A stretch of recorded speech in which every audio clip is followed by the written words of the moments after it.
everyone, welcome back to Blue Ridge Silverhound, and today we are going to focus on one of my favorite activities, and that is cherry picking proof coins, all right, proof sets.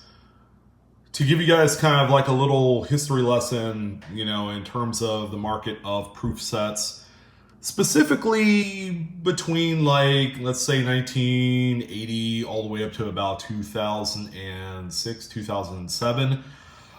Proof sets during this time were generally kind of like the redheaded stepchild of collecting. Okay, generally, people who have been buying these every year from the U.S. Mint. Okay, they're the older generation. They buy it every year. They like to keep one of each. Sometimes they order 2, 3 of these sets, and for the most part, these sets have remained depressed in the secondary market.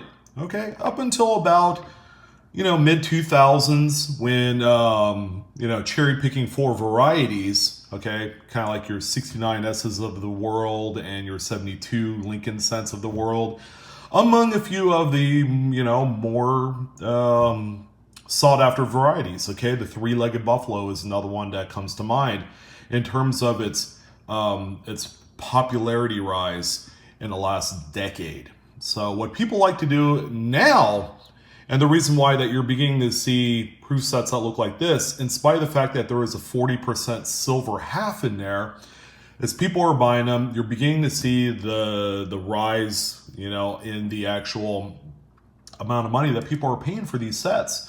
There are a few things that work here, okay? I talked about the variety component. All right, double dies, repunch mint marks.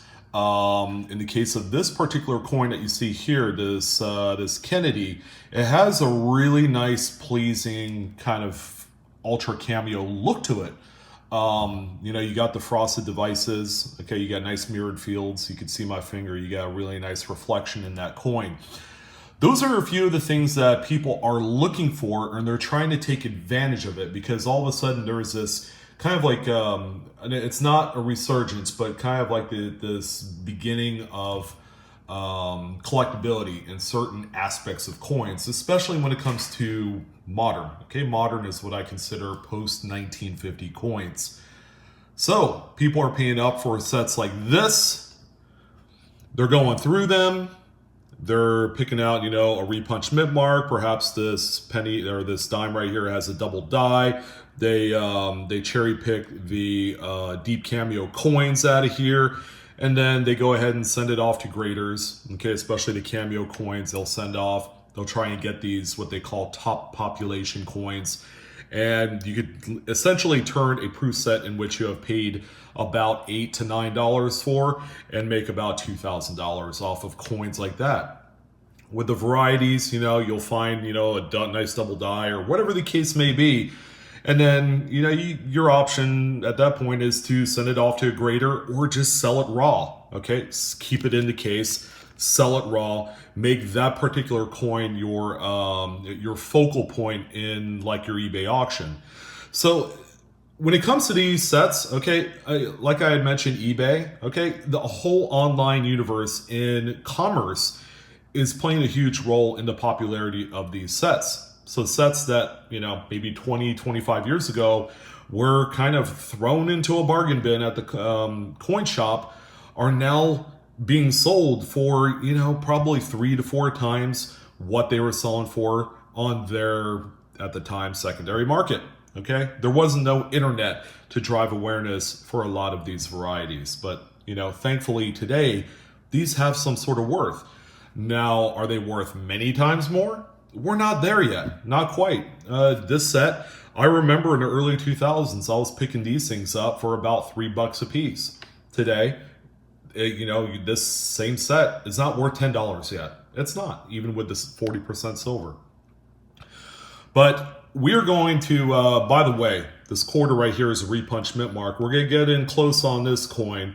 And I'm also going to talk about one of the coolest varieties I have here in this old annex slab, and it's a 1960 proof double die reverse. So we're gonna go into cherry picker's guide here, by the way, and we're gonna go ahead and take a look at the image of this particular coin, and you will actually be kind of impressed with the way this coin looks, and it'll give you a general idea on what you should be looking for. Okay, so it's the DDR001. It's an extremely tough variety. It's a URS4 on the rarity scale, which means there's probably about 100 or so of these in existence. But this is the coin that I'm going to spotlight here for you. Now the quarter, let me go ahead and flip to that for you, is a 68S.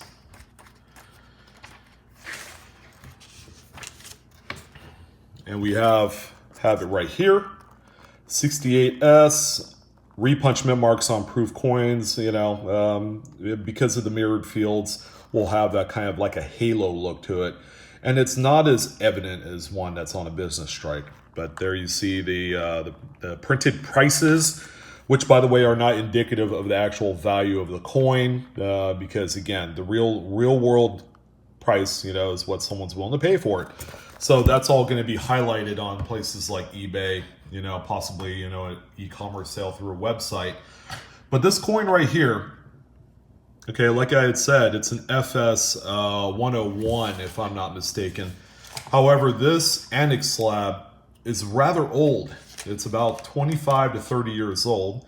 It's small. It's a lot smaller than a traditional slab is today by about maybe 15%. So the information was a little bit different. The whole rarity scale, you know, schematic on coins in general was a little bit different than it is today. Okay, they've since polished it up. You know, you have the Favaz Stantons of the world, of course. God bless, who's Mr. Stanton that passed away just recently. One of the main attributors of coins like this, but yeah, I'm still thumbing through pages here, folks.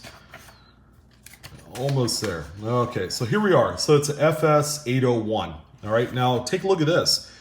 The cataloging system was a little bit different. It was still FS for Favaz Stanton, okay, but it's 015.5. But this is the double die reverse number 1, 1960.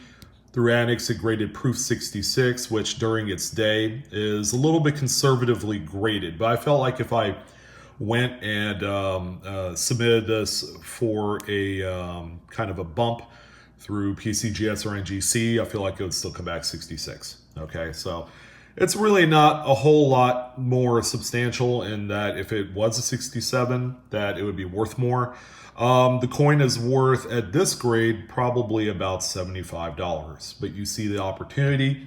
You pick up a proof set. Of course, these were all 90% coins. You pick up a proof set with this in there, you buy it for 18, 20 bucks, and then you make about 3 to 4 times your money by finding one coin. Now, you don't have to slab it, because if it's an attributable variety, it should be an easy sell just by itself. But we're going to go ahead and get under the microscope for both of these coins. You'll get to see what they look like in person. Again, you know, with these coins, if you're going through varieties, make sure you keep a magnifier with you at all times, and make sure it's about 8 to 10 times power and up. You don't want it to get too powerful, because at that point, you know, your eyes will hurt and then you'll begin to see things that's really not there. If you have to use a 20 or 30 times magnifier to see a variety, it's really not that significant at all, and therefore it's worth less.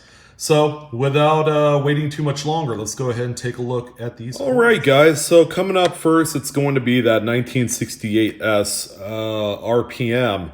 And I had another example of this particular repunch mint mark. I tried getting in under the microscope with the actual encased version I showed you at the beginning of the video.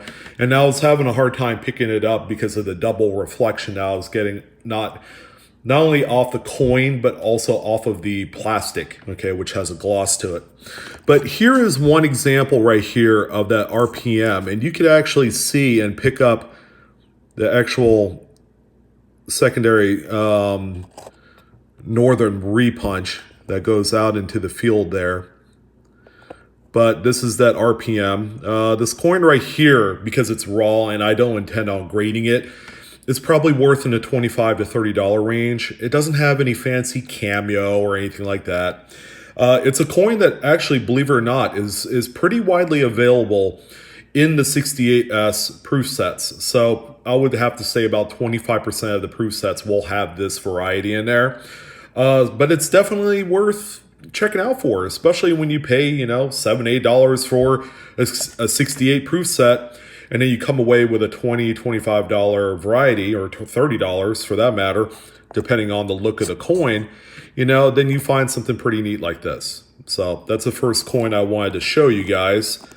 Doing a little rotate action so you can see the RPM. So based on the lighting, it's going to fade away here, but you can see it.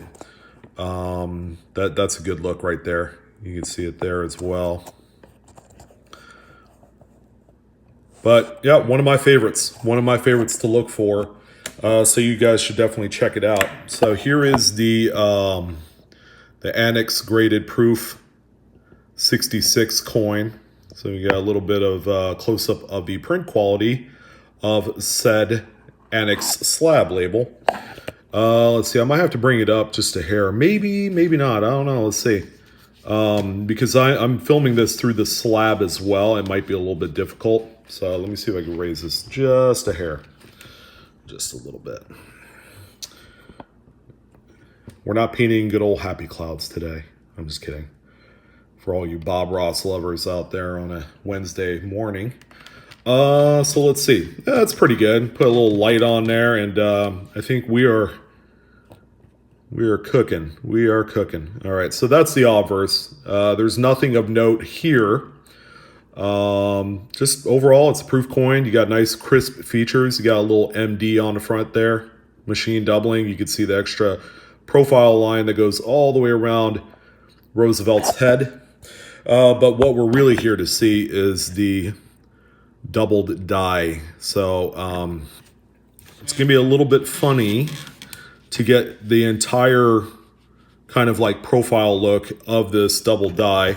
But you could right away, okay, without doing much to the actual, because of the slab plastic, it's kind of washing out the details a little bit. But right here at the bottom of the M on that corner, you're going to see the splitting of the serifs, the notching, so to speak. But you'll be able to pick it up on all the devices of this coin. I wish it was more brighter. But that's a good look right there. Let me see if I can play with the lighting just a hair. I don't know. Yeah, proof coins are always some of the toughest things to image. I tell you what.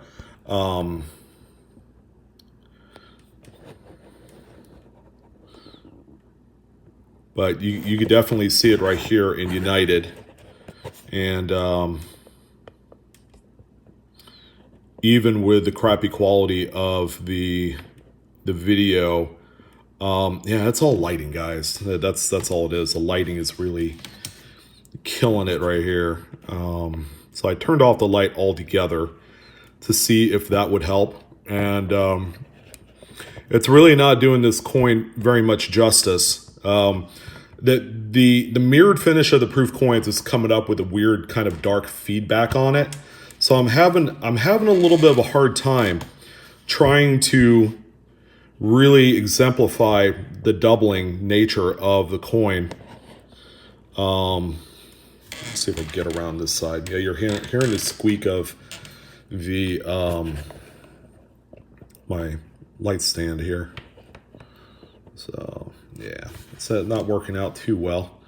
You pick up some of it here. Let's see, E pluribus unum. You could see the notching on the E, the P, the L, the top of the U, bottom left of the R.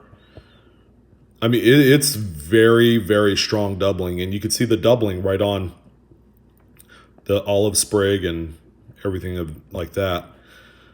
But let's see if we go around here. There you go. You can see a little bit in of.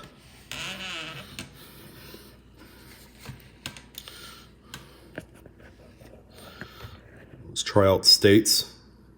Hey, you know what? That's actually probably the best vantage point I could give you guys. United is the strongest.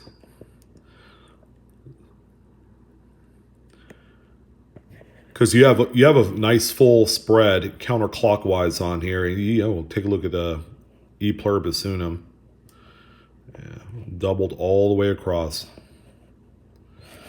Let's see if I do this here.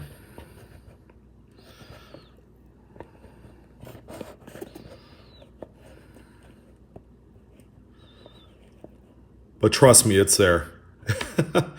I can't get the lighting to negotiate the way I wanted to on here. Too much light will wash it out. It'll make the fields, it'll make everything really dark, or too much light because of the slab plastic will kill the entire image. It'll make it just white, but you get the big picture.